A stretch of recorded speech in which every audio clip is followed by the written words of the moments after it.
कहानी का पूरा आनंद लेने के लिए कहानी के पिछले भाग को सुनना बिल्कुल मत भूलिएगा। उसका लिंक मैं आपको डिस्क्रिप्शन बॉक्स में दे दूंगी और साथ में कमेंट बॉक्स में पिन भी कर दूंगी, तो आप वहां से भी जाकर सुन सकते हैं। मायरा सिद्धार्थ से अपनी फीलिंग के बारे में बताना चाह रही थी, लेकिन उससे बात नहीं हो पा रही थी, इसलिए मायरा बहुत उदास थी। वह उदास सी किचन की ओर बढ़ गई और कुक से डिनर की तैयारी करवाने लगी, क्योंकि आज करण डिनर पर आ रहा था। मायरा ने साथ ही चित्रा, राघव और ऋषभ को भी बुला लिया था।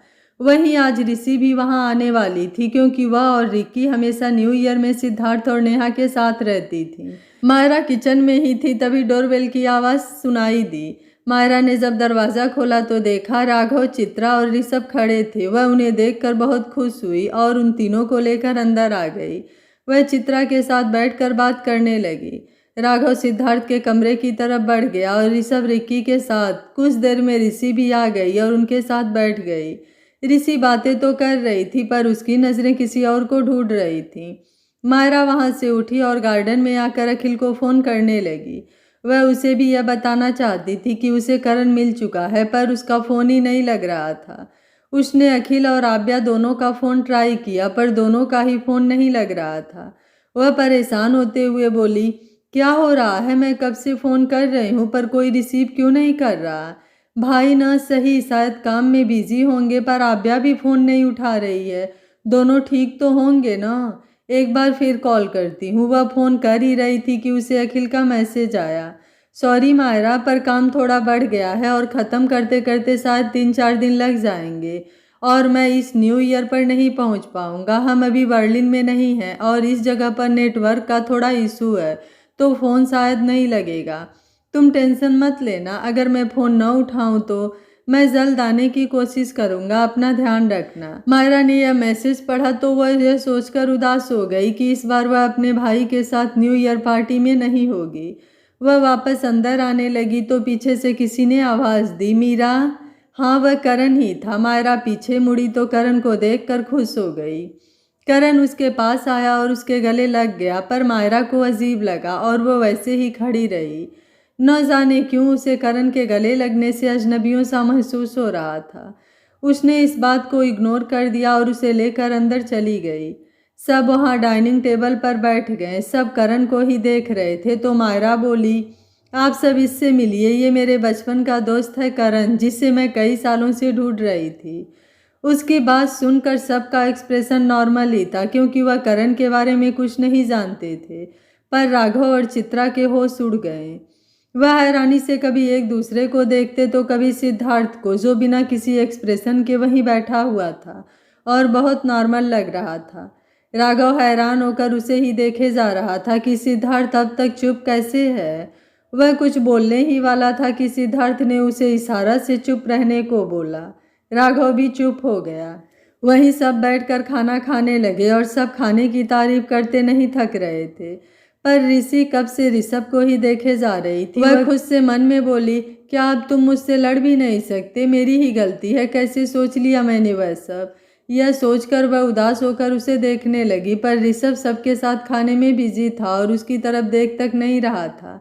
इधर करण ने जैसे ही एक निवाला खाया, उसे अपना मुंह जलता हुआ महसूस हुआ और वह चिल्लाने लगा, पानी पानी, हाँ पानी। मायरा ने जल्दी से पानी उसकी तरफ बढ़ाया और कहा, क्या हुआ करण, तुम ठीक तो हो ना? करण बोला, मीरा यह कुछ ज़्यादा ही तीखा है। किस गधे ने बनाया है यह बकवास खाना? क्या मेहमानों को ऐसा खाना खिलाया जाता है? किसने बनाया है यह बकवास खाना? उसकी बात पर मायरा उदास हो गई और उसकी आंखों के कोने नम हो गए। वह बोली, पर करण यह सब तो तुम्हारा फेवरेट है और तुम्हें तो तीखा खाना बहुत पसंद था, तो तुम ऐसे क्यों बिहेव कर रहे हो? उसकी बात पर करण थोड़ा हड़बड़ा गया और बोला, वो क्या है ना मीरा कि इतने सालों में मेरा टेस्ट बदल गया है, तो मैं ज़्यादा तीखा नहीं खा सकता। मायरा ने भी धीरे से सर हिला दिया और आधा खाकर ही उठ गई और बोली, मेरा हो गया, मुझे भाई को कॉल करना है, तो मैं ज़रा आती हूँ। मायरा को ऐसे जाते हुए देख सिद्धार्थ को करण पर बहुत गुस्सा आ रहा था। वह भी खाना छोड़कर उठ गया और कॉल का बहाना करके अपने स्टडी रूम में घुस गया। पर जाने से पहले उसने एक बार करण को देखा, फिर सामने देखते हुए बोला, आज तुम यहीं रुक जाओ और मना लो अपनी दोस्त को। यह सारा खाना उसने खुद तुम्हारे लिए बनाया था और तुमने ही उसे वह सब सुना दिया। तुम सच में उसके करण हो भी या नहीं? क्योंकि अगर तुम उसके करण होते तो मायरा क्या किसी से भी ऐसे बात नहीं करते और न ही उसे कभी हर्ट करते। यह कहकर वो चला गया और करण उसे गुस्से में घूरता रह गया। सब अपने अपने कमरे में चले गए और ऋषि ऋषभ के पीछे जाने लगी। ऋषि उसे रोकते हुए बोली, ऋषभ सुनो तो, मुझे कुछ बात करना है तुमसे। ऋषभ ने उसे बिना देखे ही कहा, अब क्या है? सब तो तुम खुद ही सोच लेती हो, खुद ही तय कर लेती हो, तो अब क्या बात करनी है तुम्हें? ऋषि रुआंसी होकर बोली, अब क्या मेरा बात करना भी तुम्हें इतना खटकता है कि मुझसे बात भी नहीं करना चाहते हो? ऋषभ ने कुछ नहीं कहा और चुपचाप आगे बढ़ गया और रूम का दरवाज़ा बंद कर दिया। ऋषि उदास नज़रों से दरवाजे को ही देख रही थी। वहीं सिद्धार्थ नीचे स्टडी रूम में खिड़की के पास खड़े होकर चाँद को निहारे जा रहा था और मायरा भी अपनी बालकनी में बैठकर उदास आंखों से एकटक उस चाँद को निहार रही थी। आज चाँद के साथ साथ उसके दिल में भी कुछ अधूरा सा था। दोनों ही चाँद को निहार रहे थे और कहीं ना कहीं एक दूसरे के दिल की बेचैनी को महसूस कर रहे थे। मायरा करण की बातों को याद कर रही थी और सिद्धार्थ भी मायरा के उदास चेहरे और नम आँखों को। मायरा करण की बात को याद करते हुए बोली, सिर्फ तुम्हारा टेस्ट ही नहीं, तुम भी बहुत बदल गए हो करण। क्या तुम सच में मेरे करण हो? पर तुम्हें देखकर हमेशा ऐसा क्यों लगता है कि तुम बस एक अजनबी हो? पर एक पल के लिए ऐसा भी लगता है कि अगर तुम ही मेरे करण हुए और कहीं फिर से मेरी गलती की वजह से मुझसे दूर हो गए तो इस बार बर्दाश्त नहीं कर पाऊंगी करण। वहीं सिद्धार्थ ने स्टडी रूम में पूरा अंधेरा कर रखा था, बस चांद की रोशनी ही उसके कमरे में छाई हुई थी। राघव और चित्रा अंदर आए और राघव गुस्से में कहा, ये क्या तमाशा लगा रखा है? कौन है वह और खुद को करण क्यों बता रहा है? करण के बारे में उसे इतनी जानकारी कैसे मिली और वह मायरा से कैसे मिला? और सबसे बड़ी बात, तू चुप क्यों है? तू बता क्यों नहीं देते कि तू ही करण हो, वह नहीं? जब बाद में मायरा को पता चलेगा तो सोचा है कि क्या हो सकता है? वह कुछ देर चुप रहा कि सिद्धार्थ कुछ बोलेगा, पर उसने कोई जवाब नहीं दिया। चित्रा ने पूछा, सिद्धार्थ देखो, हमें पता है कि तुम कुछ भी बेवजह नहीं करते हो, तो अब सच सच बताओ बात क्या है? सिद्धार्थ धीरे से बोला, कोई बात नहीं है यार, और तुम लोग क्यों मेरे पीछे पड़े हो? नई नई शादी हुई है, एक दूसरे के साथ टाइम स्पेंड करो, मेरे पीछे क्यों लगे हो? जब सही वक्त आएगा तब मैं मायरा को सब सच बता दूंगा। अब जाओ तुम लोग। इस पर राघव गुस्से में भड़कते हुए बोला, तेरे सही वक्त का मुझे नहीं पता, या तो तू पूरी बात बता वरना मैं जा रहा हूँ आज मायरा को सब सच बताने। तूने देखा नहीं मायरा उसे करण समझकर कितना कुछ कर रही है? नहीं देखा तूने आज उसका उदास चेहरा? सच बता, क्या तुझे गुस्सा नहीं आया? मुझे तो बहुत गुस्सा आ रहा था। मायरा को ऐसे ही अपनी बहन नहीं कहता, मानता भी हूँ, तो मैं जा रहा हूँ उसे सब सच सच बताने, क्योंकि मैं उसे परेशान नहीं देख सकता। सिद्धार्थ ने उसे रोकते हुए कहा, तू कुछ नहीं बताएगा राघव, और न ही इस वक्त मैं उसे कुछ बता सकता हूँ यार, मेरी प्रॉब्लम समझ। राघव ने गुस्से में कहा, क्यों नहीं बता सकता? तू प्यार करता है उससे और तू ही उसका करण है। वह बिना एक्सप्रेशन के बोला, नहीं बता सकता, अगर मैंने बता दिया तो अखिल, आब्या और मायरा तीनों की जान खतरे में पड़ जाएगी, क्योंकि अखिल और आब्या को किडनैप कर लिया गया है। उसकी बात सुनकर राघव और चित्रा बहुत ज़्यादा हैरान थे और बोले, कब, कैसे? वह लोग तो कल आने वाले थे और बीते कल तो उनके प्रोजेक्ट के सक्सेस की पार्टी थी ना। सिद्धार्थ ने एक गहरी सांस ली और उन्हें सब बताना शुरू किया। राघव और चित्रा उसे हैरान परेशान होकर देख रहे थे और सिद्धार्थ उन्हें सब बताने लगा। कल शाम को अखिल और आब्या दोनों ही पार्टी में जाने के लिए रेडी हो रहे थे, तभी एक वेटर कैप पहने और सर नीचे किए हुए आया और उस रूम में कुछ कैंडल्स रखकर जाने लगा। आब्या ने पूछा तो उसने कहा कि उनके किसी चहेते ने उसे रखने को कहा है। अखिल को कुछ अजीब लगा, क्योंकि यहाँ वह अब तक बहुत कम लोगों को जान पाया था जो कि बस उसके बिजनेस पार्टनर या क्लाइंट्स थे, और उनमें से ऐसा कौन करेगा यह भी वह सोच नहीं पा रहा था। तभी आब्या उसे देखते हुए बोली, कितने सुंदर हैं ना ये कैंडल्स, और कितने अलग डिज़ाइन हैं, सच में इस रूम में बहुत सुंदर लग रहे हैं। फिर अखिल को देखते हुए बोली, आप क्या इतना सोच रहे हैं? शायद किसी और रूम के लिए होगा और गलती से हमारे रूम में वह रख कर चला गया। बाकी हमारा चहेता यहाँ कौन होगा? अखिल बोला, हाँ शायद तुम सही कह रही हो। आभ्या मिरर में देखकर अपने बाल बनाते हुए बोली, और नहीं तो क्या, क्या कब से उस कैंडल्स को ही घूरे जा रहे हो, लगता है ये मुझसे भी ज़्यादा अच्छे हैं। अखिल एक आईब्रो उठाकर मुस्कुराते हुए उसे देखने लगा और उसके खूबसूरत चेहरे को मिरर में ही निहारने लगा, जिससे आभ्या चुप हो गई और अपनी नज़रें नीचे कर ली। अखिल उसके पास गया और उसे पीछे से अपनी बाहों में लेकर उसका सर अपने कंधे पर रखते हुए बोला, क्या बात है, आज मेरी आभ्या खुद ही चाहती है कि मैं उसे नोटिस करूं। वैसे आज तुम बहुत सुंदर लग रही हो, पहले से भी बहुत ज़्यादा। आभ्या मिरर में ही उसे देखते हुए बोली, तो क्या मैं हर रोज़ सिंपल कपड़ों में अच्छी नहीं लगती? अखिल ने मन ही मन उसे परेशान करने का सोचा और बोला, नहीं बिल्कुल नहीं, और अजीब सा मुँह बनाते हुए बोला, उसमें तुम बस ठीक ठाक ही लगती हो, ऐसे बहुत प्यारी लग रही हो। इस पर आभ्या ने उदास होकर कहा, ठीक है तो अब मैं अच्छे से तैयार होकर ही आपके सामने आऊँगी, तब तो आप पसंद करेंगे ना मुझे। अखिल ने उसकी उदासी को भांप लिया और उसे अपनी तरफ मोड़कर अपनी उंगली से उसके चिन को ऊपर उठाया। वह बोला, मैं तो बस परेशान कर रहा था, तुम कैसी भी रहो मुझे सिर्फ तुम ही पसंद हो। मैंने तुमसे प्यार किया है, तुम्हारे सच्चे दिल से प्यार किया है, और मेरा प्यार तुम्हारी सुंदरता या हुस्न का मोहताज नहीं है।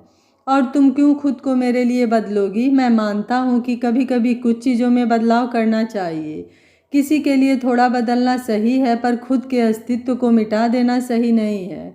यह कहते हुए उसने आभ्या को गले लगा लिया। आभ्या की आंखें खुशी से नम हो उठी और उसने भी अखिल को कसकर गले लगा लिया और बोली, आप सबसे अच्छे हैं अखिल जी, आपसे अच्छा इंसान मुझे मिल ही नहीं सकता। काव्या अखिल से दूर हुई और उसकी टाई और कॉलर ठीक करते हुए बोली, वैसे आप भी बहुत अच्छे लग रहे हैं। सॉरी अखिल जी, मैंने न जाने क्या क्या सोच लिया। और मैं तो, आभ्या यह बोल ही रही थी कि उसे चक्कर सा महसूस हुआ और उसकी आंखों के सामने अंधेरा छाने लगा। उसे सब कुछ धुंधला सा दिखाई देने लगा। अखिल ने आभ्या को देखा तो उसकी आंखें बंद हो रही थी। अखिल ने उसे संभाला। आभ्या, आभ्या क्या हुआ, तुम ठीक तो हो ना? आभ्या, वह यह कह ही रहा था कि आभ्या उसकी बाहों में बेहोश हो गई। वह उसके गाल को थपथपाने लगा और उसे उठाने की कोशिश करने लगा, पर उसे भी चक्कर आ रहे थे। उसने किसी तरह आभ्या को बेड पर लिटा दिया और खड़ा होने लगा, पर वह भी बेहोश होकर वहीं पर गिर गया। कुछ देर बाद जब अखिल को होश आया तो उसने देखा कि वह एक अंधेरे कमरे में है, जहां पर एक दरवाजे के अलावा न कोई खिड़की थी और न कोई वेंटिलेशन। जब उसने सामने देखा तो आभ्या एक चेयर पर बंधी हुई थी और अब भी वो बेहोश थी। अखिल उसे देखकर घबरा गया और उसके पास जाने लगा तो उसे एहसास हुआ कि वह भी बंधा हुआ है। वह बुरी तरह से छटपटाने लगा, कोई है, क्यों लाए हो हमें यहाँ? आभ्या, आभ्या आंखें खोलो आभ्या। तभी आभ्या की आंखें भी धीरे धीरे खुलने लगी। उसे धुंधला ही दिख रहा था तो उसने एक बार फिर अपनी आंखें बंद की और फिर खोल कर देखा तो सामने उसे अखिल दिखा। अखिल ने घबराते हुए पूछा, आभ्या तुम ठीक तो हो ना? आभ्या बोली, मैं ठीक हूँ अखिल जी, पर हम हैं कहाँ और किसने हमें ऐसे बांध के रखा है? तभी दरवाज़ा खुला और एक आदमी दिखा। उसके पीछे से लाइट पड़ रही थी, इस वजह से उसका फेस नहीं दिख रहा था। उस आदमी ने खुद को बहुत अच्छे से मेंटेन कर रखा था और साथ ही एक फॉर्मल सूट के साथ एक लॉन्ग कोट पहन रखा था। उसके हाथ की वह गोल्ड की मोटी सी ब्रेसलेट पीछे के लाइट में चमक रही थी। अखिल ने जब उस आदमी की परछाई और पहनावे को देखा तो उसे थोड़ा शक हो रहा था। तभी वह आदमी अपने चेहरे पर एक सातिर मुस्कुराहट लेते हुए बोला, कैसे हो मिस्टर अखिल आनंद? मुझे मिस तो किया ही होगा, इतना करीबी रिश्ता जो है हमारा। वैसे काफ़ी समय से कुछ ज़्यादा ही ऊंचा नहीं उठ गए हो तुम।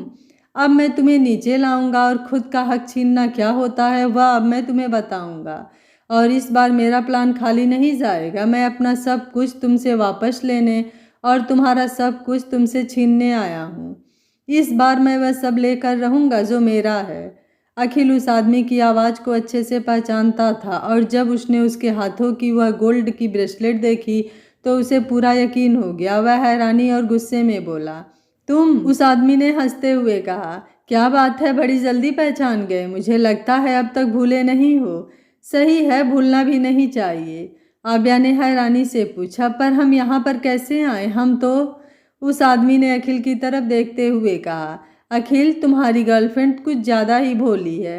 याद है एक वेटर ने कुछ कैंडल्स रखे थे तुम्हारे कमरे में, पसंद तो आए ही होंगे। वैसे उसमें एक खास तरह का ड्रग्स था जिसकी महक से तुम दोनों बेहोश हो गए। अखिल ने गुस्से में कहा, वह सब कभी तुम्हारा था ही नहीं। हमारी पूरी जिंदगी बर्बाद करने के बाद भी तुम्हें सुकून नहीं मिला जो अब भी हमारे पीछे पड़े हो। पर मैं एक बात बता दूं तुम्हें कि तुम मायरा को छू तक नहीं पाओगे। छूना तो दूर, अगर तुमने उसकी ओर नज़र उठाकर भी देखा तो कोई है जो तुम्हें जिंदा जला देगा। उस आदमी ने हंसते हुए कहा, तुम्हारी बहन शायद किसी को ढूंढ रही है, शायद कोई करण है, और आज तुम्हारी बहन की यही इच्छा मैं पूरी करने वाला हूँ। वह शायद अब तक मिल भी चुकी होगी अपने बचपन के दोस्त करण से, या ये कहूँ कि मेरे भेजे हुए करण से। और यकीन करो उसने खुद अपनी मौत करण के हाथों चुनी है। कुछ ज़्यादा ही पसंद करती है ना। और जिस सिद्धार्थ ओबराय की तुम बात कर रहे हो वह एक बार मुझे ढूंढने की कोशिश कर चुका है पर कुछ हाथ नहीं लगा उसके। है तो वो बड़ा पावरफुल कि मुझे भी ज़्यादा कुछ पता नहीं चला उसके बारे में, पर इतना पता है कि वह मायरा के लिए कुछ ज़्यादा ही प्रोटेक्टिव है। अखिल हंसते हुए बोला, वो मायरा को कुछ नहीं होने देगा। तो वह आदमी आब्या के पास आया और उसके गले से चाकू सटाकर बोला, बकवास बहुत हो गई, अब चुपचाप सिद्धार्थ को फ़ोन करो। अखिल घबरा कर बोला, आब्या को कुछ नहीं होना चाहिए, देखो रुक जाओ। उस आदमी ने अपने एक आदमी को आब्या के पास छोड़ा और खुद अखिल के पास जाकर, अभी नहीं मारूंगा, मायरा के मरने के बाद तुम खुद ब खुद मर जाओगे। जान बचती है ना तुम्हारी उसमें, मुझे कुछ नहीं करना पड़ेगा। अखिल चिल्ला कर बोला, ओमकार आहूजा, मैं तुम्हें छोड़ूंगा नहीं। अगर मेरी बहन को कुछ भी हुआ तो, अगर उसे एक खरोच भी आई तो मैं तुम्हें जिंदा नहीं छोड़ूंगा। नो नो मिस्टर अखिल आनंद, अब मैं वह ओमकार आहूजा नहीं हूँ। अंडरवर्ल्ड की दुनिया मुझे सार्क के नाम से जानती है और सार्क का खौफ है पूरी अंडरवर्ल्ड की दुनिया में। यह कहकर उसने अखिल के फ़ोन से सिद्धार्थ को कॉल किया। सिद्धार्थ उस वक्त कैफ़े में था। अखिल का कॉल देखते ही उसने कॉल पिक किया और कहा, हेलो अखिल। सार्क? ना अखिल नहीं, मैं वो हूँ जिसे तुम दिलो जान से ढूंढ रहे हो, पहचाना? सार्क, जिसे तुम्हारे किसी आदमी ने ढूंढने की कोशिश की थी। सिद्धार्थ बोला, तुम? हाँ, और एक खास खबर है, अखिल और तुम्हारी मुँह बोली बहन मेरे पास कैद हैं। मायरा आज करण से मिलने गई है जो कि उसका बचपन का दोस्त है। तुम उन दोनों को अच्छे से ख्याल रखना, और हाँ, कोई भी चालाकी मत करना वरना तीनों ही भगवान को प्यारे हो जाएंगे। और तुम अपने प्यार को मरते हुए तो नहीं देखना चाहोगे, है ना? सिद्धार्थ के सामने मायरा खड़ी थी, इस वजह से वह कुछ नहीं बोल पाया और उधर से सार्क ने इतना कहकर फ़ोन कट कर दिया। वहीं अखिल के सामने ही आब्या को एक आदमी ने एक इंजेक्शन दिया जिससे आब्या बेहोश हो गई और अखिल बस चिल्लाता ही रह गया। वहीं सार्क ने कुछ देर बाद करण को कॉल किया और कहा, रे काम हुआ या नहीं? वहीं दूसरी तरफ से करण ने कहा, ओ कॉमन डैड, मेरे होते हुए आपका कोई भी काम अधूरा नहीं रह सकता, तो उसकी फिक्र मत कीजिए। मायरा को ये यकीन हो चुका है कि मैं ही करण हूँ, पर वह सिद्धार्थ जानता है असली करण को। अभी मायरा की जान खतरे में है, शायद इस वजह से उसने मायरा के सामने मुझे करण मान लिया है, पर वह चुप भी नहीं बैठेगा। और मायरा भी कुछ ज़्यादा ही मानती है सिद्धार्थ को। सार्क ने हंसते हुए कहा, गुड जॉब सन, यही उम्मीद थी तुमसे। एक बार बस मुझे वह पेपर्स मिल जाए जो मैं चाहता हूँ, फिर मुझे इनमें से किसी की ज़रूरत नहीं। आखिर बात 6,000 करोड़ की है और पैसों के मामले में मैं अपने बाप का नहीं हुआ तो ये किस खेत की मूली है। जी हाँ, ये ही रे है जो ओंकार आहूजा का बेटा, जिसे उसने सबसे छिपा कर रखा था, पूरा अपने बाप पर गया है ये। पर डैड, आपको करण के बारे में इतनी डिटेल कैसे मालूम थी, जो सिर्फ करण या मायरा जानते थे? और आपको करण के बारे में पता कैसे चला, जबकि उसके भाई तक को खबर नहीं थी कि उसकी बहन अपने बचपन के दोस्त को इतने सालों से ढूंढ रही है? सार्क ने हंसते हुए कहा, ऐसे ही लोग मुझे सार्क नहीं कहते। सार्क के जैसे मैं भी शिकार करना अच्छे से जानता हूँ। साहिल जिस दिन मायरा को रेस्टोरेंट में लेकर गया था तब भी, और उसके पहले भी मेरे आदमी मायरा पर नज़र रखे हुए थे। उस दिन सिद्धार्थ मायरा को हाईवे पर लेकर गया था और मेरे आदमी उसके पीछे वहाँ भी गए थे, और वहीं मुझे करण के बारे में पता चला। फिर मैंने मायरा के बोर्डिंग स्कूल में और उसके बाप के पुराने घर में छानबीन करवाई तो मुझे मायरा की एक डायरी मिली जिसमें ज़्यादातर करण के बारे में लिखा था। दोनों ने कौन से दिन क्या किया था, दोनों क्या क्या बातें करते थे, दोनों साथ में कहाँ गए थे, वह सब, और पता चल गया करण खुश होते हुए बोला, मान गया डैड, कमाल हो आप। और दोनों हंसने लगे। वहीं जब सिद्धार्थ ने सब दोनों को बताया तो दोनों ही हैरान खड़े थे, क्योंकि उन्हें न साहिल के बारे में और न हिसार के बारे में कुछ पता था। राघव ने परेशानी से कहा, तो अब क्या करना है? वहाँ न जाने उन दोनों का क्या हाल होगा, और तुम सब जानकर भी इतने शांत हो, ये कुछ हजम नहीं हो रहा। अब जो भी किया है वो सच सच बताओ, क्योंकि द सिद्धार्थ ओबराय को कोई मजबूर कर सके इतनी ताकत किसी में नहीं है ना? इस पर सिद्धार्थ ने तिरछी स्माइल देते हुए कहा, तुम्हें यहाँ पर कोई मिसिंग नहीं लग रहा? ध्यान से देखो, एलेक्स यहाँ नहीं है। राघव ने थोड़ी हैरानी से कहा, मतलब एलेक्स?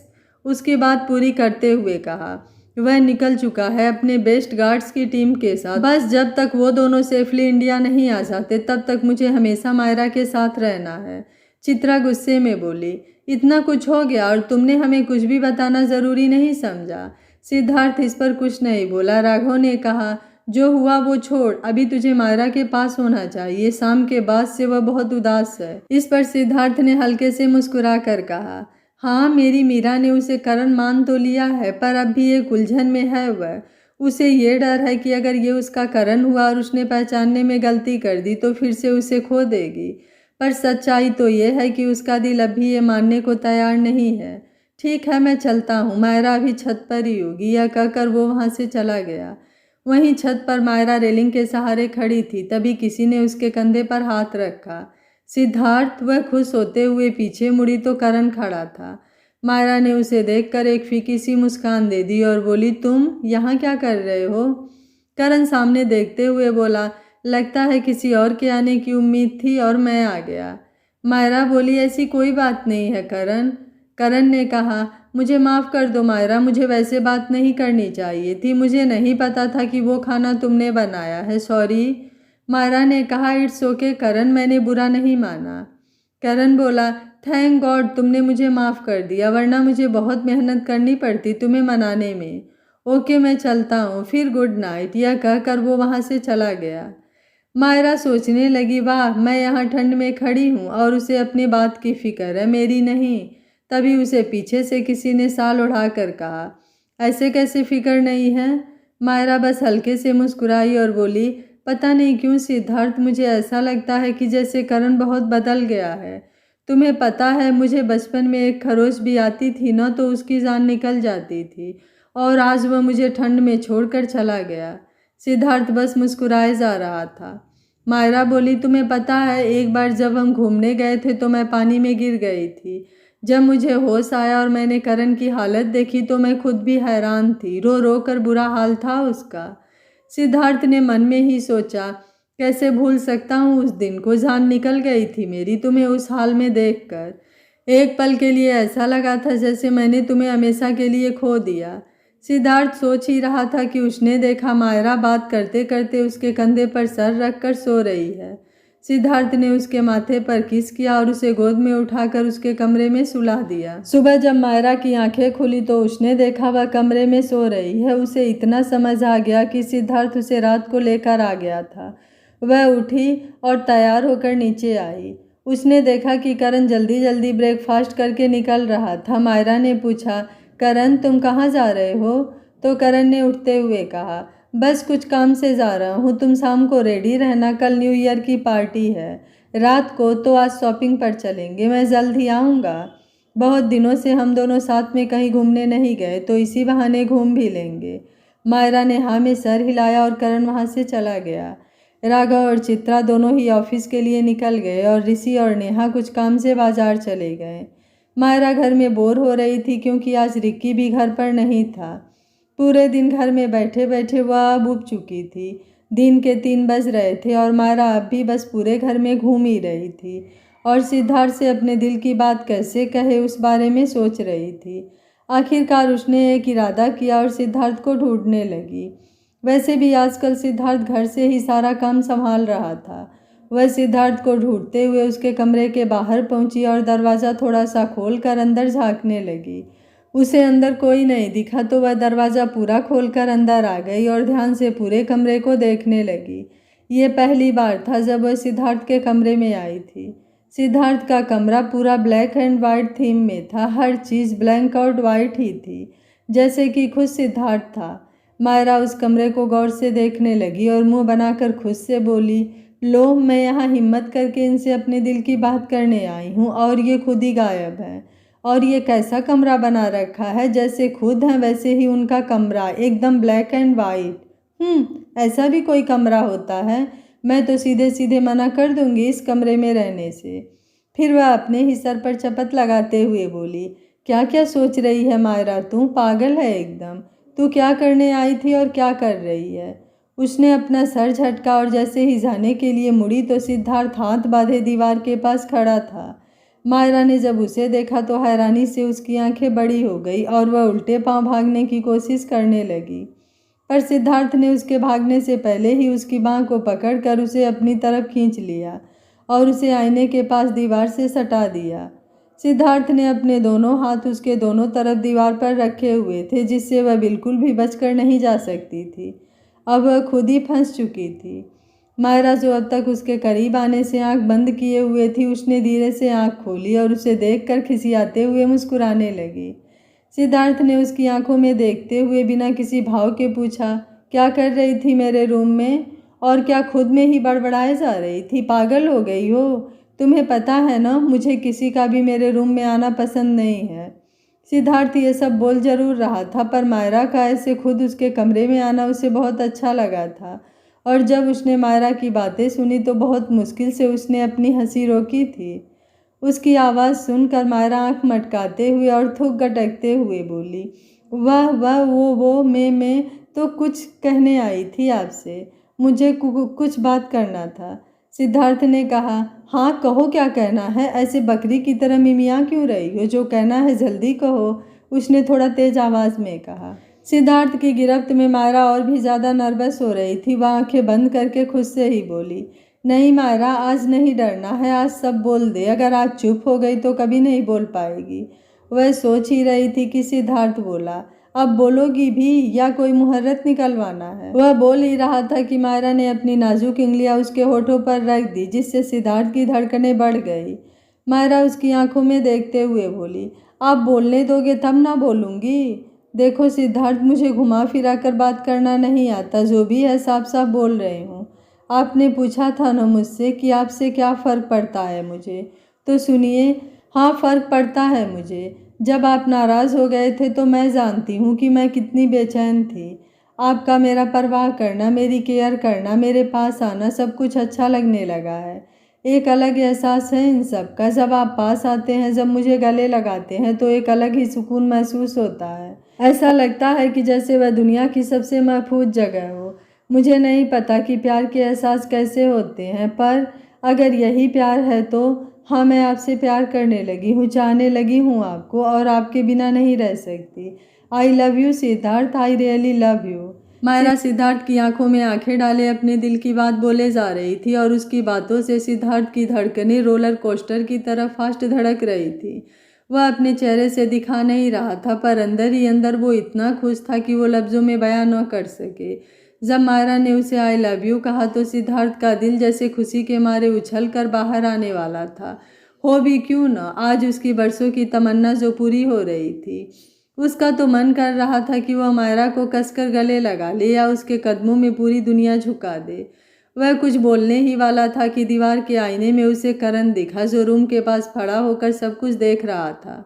सिद्धार्थ ने कुछ सोचा और मायरा का हाथ अपने मुंह से हटाकर सख्ती से बोला, पर मैं तुमसे प्यार नहीं करता मायरा, बहुत बड़ी गलतफहमी हुई है तुम्हें। किसने कहा कि मैं तुम्हारी परवाह करता हूँ? तुम्हारा एक्सीडेंट हो गया तो बस थोड़ी केयर कर रहा था तुम्हारी। बस मेरी हमदर्दी को तुमने मेरा प्यार मान लिया। तुम तो करण को पसंद करती थी, फिर मुझसे प्यार हो गया।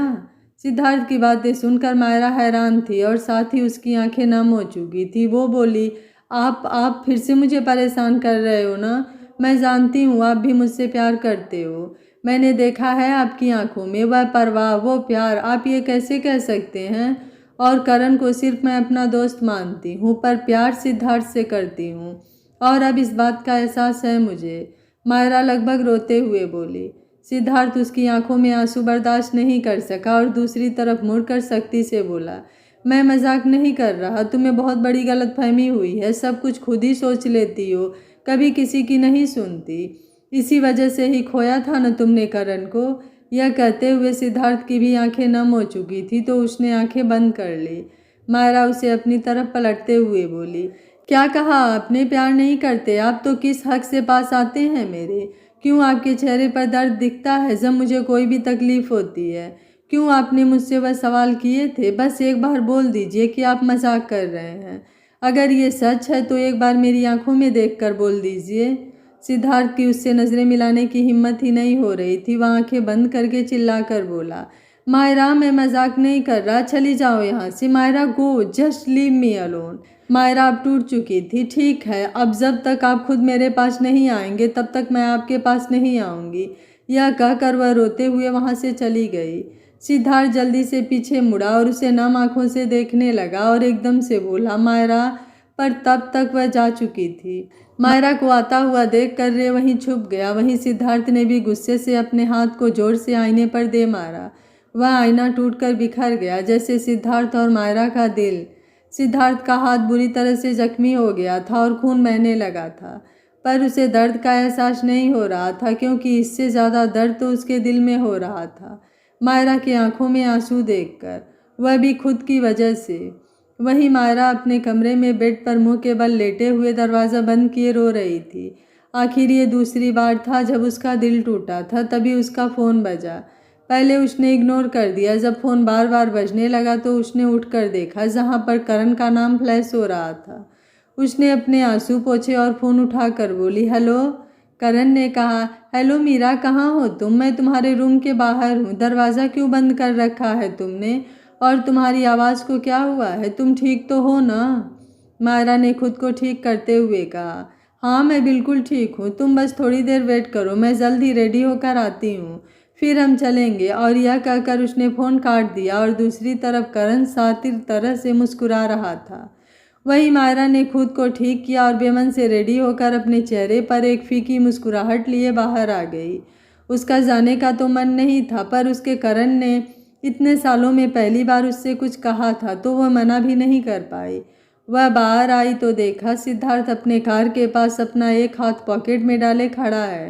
करण ने पूछा, लगता है तुम भी कहीं जा रहे हो? सिद्धार्थ ने बिना किसी भाव से कहा, तुम दोनों ही मेरे साथ जा रहे हो। मैं मायरा को अकेला नहीं छोड़ सकता, तो अब चलो। पर वह मेरी दोस्त है और मैं बस उसके साथ शॉपिंग पर जाना चाहता हूँ। कौन सा उसे भगा कर ले जा रहा हूँ या उसे किडनैप कर लूँगा? और मायरा क्या लगती है तुम्हारी जो तुम इतनी फिक्र कर रहे हो? इस पर मायरा सिद्धार्थ को देखने लगी तो सिद्धार्थ ने करण को घूरते हुए कहा, कुछ भी लगती हो, इससे तुम्हें मतलब नहीं होना चाहिए। और सबसे बड़ी बात, इस वक्त वह मेरी जिम्मेदारी है। अखिल मेरे भरोसे उसे छोड़कर गया है तो मैं उसे ऐसे किसी के साथ अकेला नहीं छोड़ सकता। सिद्धार्थ के इस बात से भी मायरा काफ़ी हर्ट हुई। वह खुद से ही बोली, क्या सच में तुम मुझे सिर्फ अपनी जिम्मेदारी ही समझते हो सिद्धार्थ? वह कुछ नहीं बोली और चुपचाप जाकर गाड़ी में बैठ गई। सिद्धार्थ को उसका यूं चुप रहना बहुत बुरा लगा, पर वह अभी कुछ नहीं कर सकता था। सब मॉल के लिए निकल पड़े। इधर मॉल में मायरा करण के साथ ही घूम रही थी, जो सिद्धार्थ को अच्छा नहीं लग रहा था। करण मायरा के लिए ड्रेस पसंद करने लगा और मायरा बस एक ड्रेस बेमन से देखे जा रही थी। करण ने उसके लिए एक ब्लैक कलर की शॉर्ट ड्रेस चूज़ किया जो कि बहुत रिवलिंग था और बस मायरा के थाई तक ही आ रहा था। मायरा इतनी छोटी ड्रेस कभी नहीं पहनती थी और न ही उसे यह सब पसंद था। मायरा थोड़ा हैरान होकर करण को देख रही थी कि करण सच में ऐसा हो सकता है, पर वह बोली कुछ भी नहीं।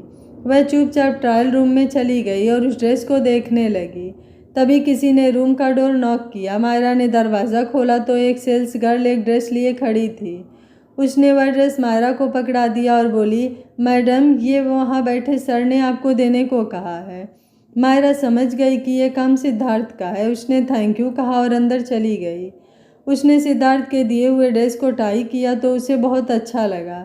उसने एक बार करण के दिए हुए ड्रेस की तरफ देखा और वह दोनों ड्रेस लेकर बाहर आ गई। करण ने पूछा, कैसा लगा और तुमने ट्राई क्यों नहीं किया? इस पर मायरा ने सिद्धार्थ की तरफ एक बार देखा जो अभी अपना हाथ पॉकेट में डाले खड़ा था। फिर वह करण को देखकर बोली, बहुत सुंदर है और मैं ये दोनों ले रही हूँ। ये सुनकर सिद्धार्थ ने हल्का सा मुस्कुरा दिया। तीनों शॉपिंग करके घर के लिए निकल गए। मायरा ने रास्ते भर एक बार भी सिद्धार्थ की तरफ नहीं देखा, पर वह उसी के बारे में सोच रही थी। सिद्धार्थ, आप प्यार तो करते हो मुझसे, और जैसे ये बातें मुझे महसूस हुई वैसे ही मैं भी आपको ये एहसास दिला कर रहूँगी। ऐसे कैसे छोड़ दूँ? आखिर प्यार करती हूँ आपसे। मायरा मन ही मन सोचे जा रही थी। घर पहुंचकर सिद्धार्थ अपने कमरे में चला गया और मायरा भी।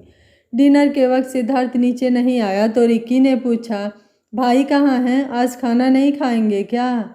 हाँ, मुझे भी सुबह से नहीं देखे, ऋषि बोली।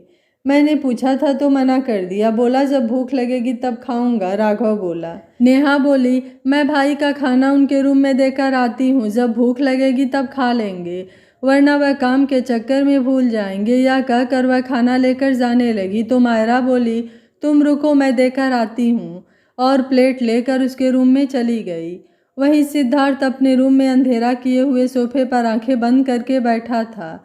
मायरा धीरे से उसके रूम में गई, बोली, सिद्धार्थ। उसकी आवाज़ सुनकर सिद्धार्थ ने आंखें खोली और पास का लैंप जला दिया। मायरा उसके पास आकर बैठ गई और बोली, वो खाना लाई थी आपके लिए, और जाने लगी। मायरा पीछे पलटी तो सिद्धार्थ बोला, सॉरी, मुझे इस तरह से बात नहीं करनी चाहिए थी। मायरा ने उसे देखकर कहा, कोई बात नहीं, और जाने लगी।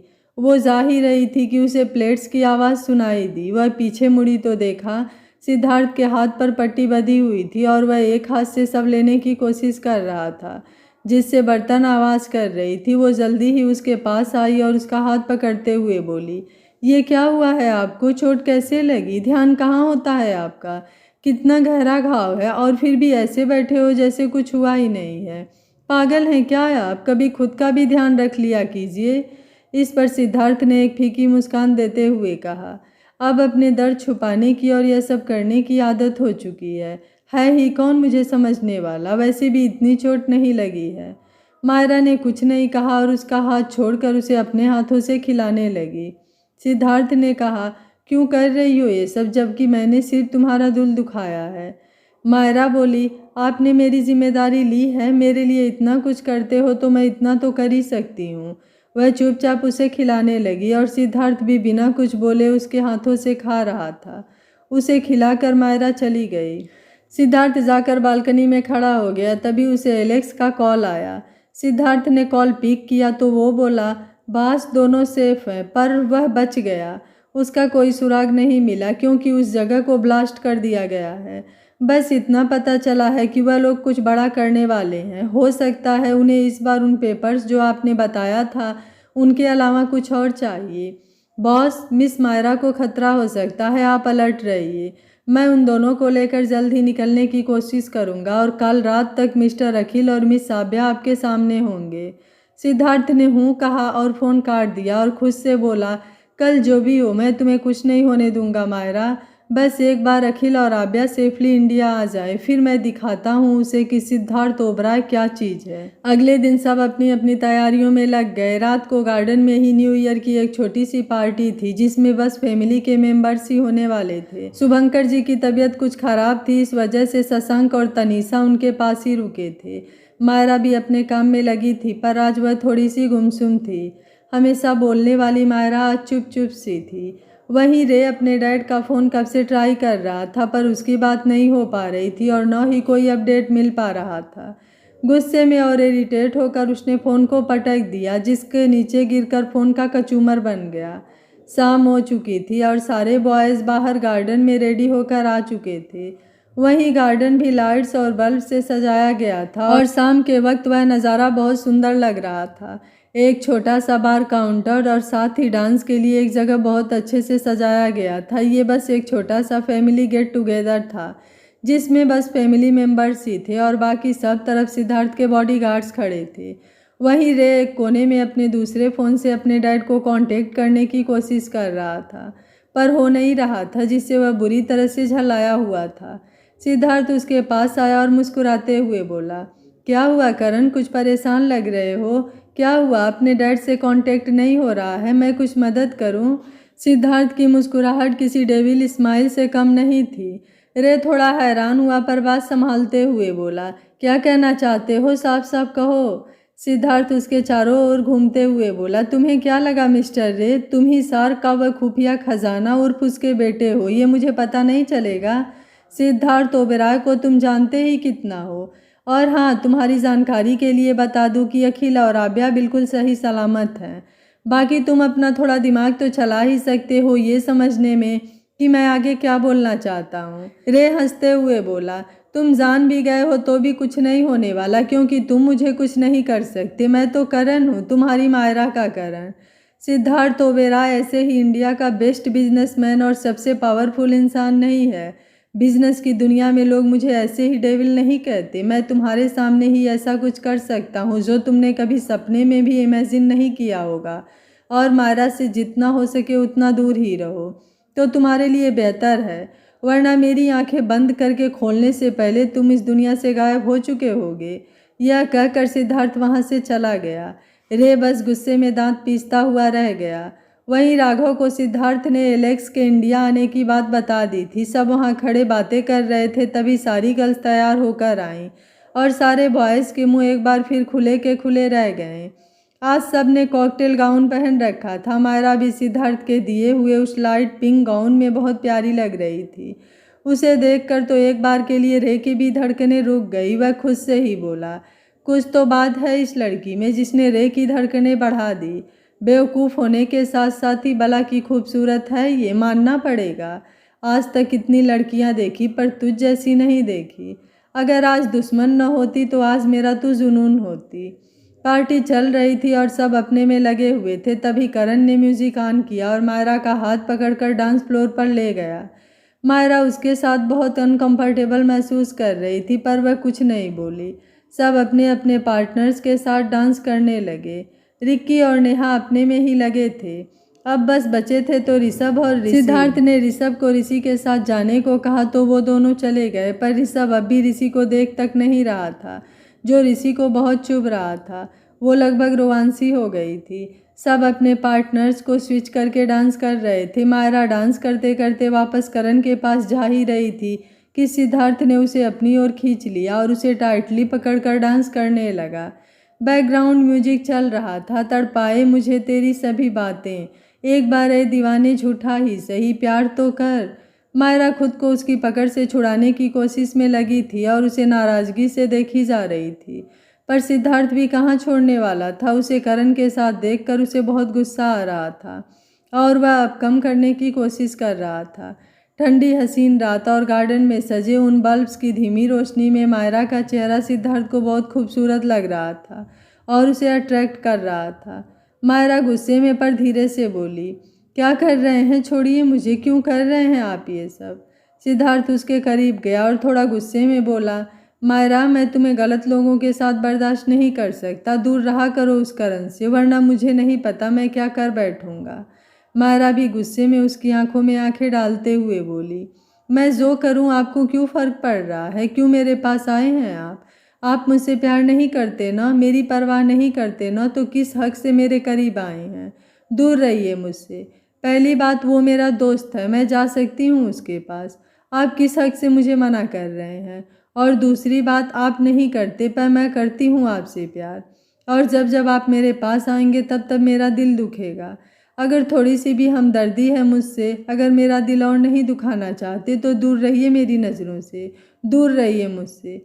यह कहकर वह चली गई। सिद्धार्थ खुद से ही बोला, अब और नहीं, मैं तुम्हें ऐसे नहीं देख सकता मायरा, मैं आ रहा हूँ तुम्हें सब सच सच बताने।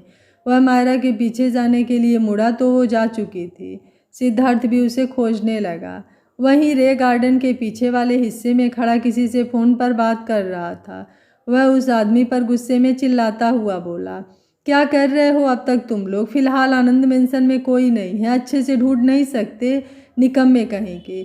मुझे वह पेपर्स किसी भी हालत में चाहिए। तभी वह आदमी डरते हुए बोला, बॉस, वह पेपर्स घर पर नहीं है और न ही बैंक के लॉकर में रखा है उसने। रे गुस्से में बोला, तो क्या ज़मीन खा गई है उसे या आसमान निगल गया? मुझे कुछ नहीं पता।